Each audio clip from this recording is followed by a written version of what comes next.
Hello students, today we will start chapter 3, that is force and pressure, and in that we will first discuss about force.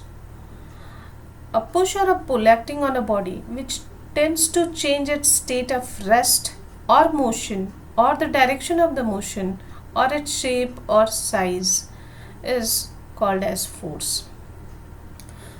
Here are few various effects that are produced by force. It can produce motion in a stationary body. Suppose by pulling a door to open it. It can stop a moving body. When we apply brakes to stop a moving car, it can change the speed of a moving body. That means either it can decrease or increase the speed. So when you kick a football, you are increasing its speed.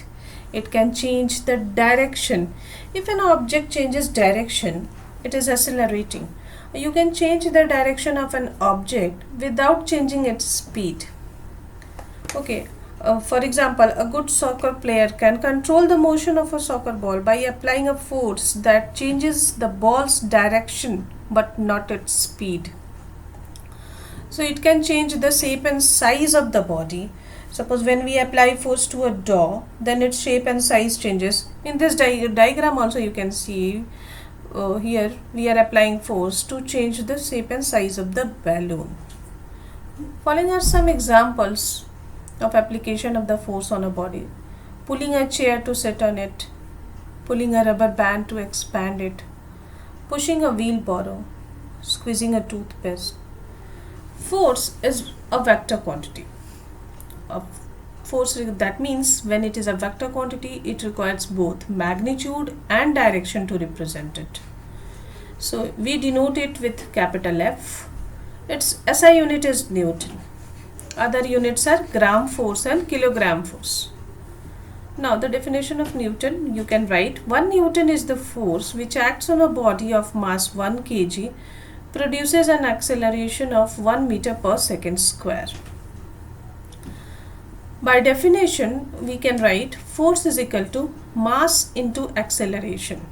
Here, m represents mass and a represents acceleration. So now we will denote it in unit. So the force unit is 1 Newton, which is equal to, for mass we will write the unit of, that is SI unit, 1 kg, and for acceleration we will write 1 meter per second square. So 1 kg, here I have converted to the CGS unit. 1 kg is equal to, also written as 1000 gram, and 1 meter is written as 100 centimeter. So we can write 1 Newton is equal to 10 to the power 5 dyne. This gram centimeter per second square is also called as dyne. Moving on to the next topic, motion. Motion is a change in an object's position relative to the reference point. Here are few diagrams which explains the various types of motion. Suppose in the first one, this is vibratory motion, linear motion, curvilinear motion, oscillatory motion, circular motion, rotatory motion, periodic motion, many more are there. In our book, we have to discuss about two motions, that is translational motion and rotational motion. So, very first, translational motion. A translational motion is one which takes place along a straight line. When we push an object or pull an object, if it is free to move, moves in the direction of the applied force. This type of motion in which the whole body gets displaced is called translational motion. This is an example. As you can see, this car is moving in a straight row. That is, now next is rotational motion, which takes place about an axis of rotation. Okay, so when we paddle a bicycle resting on its stand, the crank and the wheel rotate. This is an example of rotational motion. So this is also an example of rotational motion. The force applied on the paddle has a turning effect on the wheel.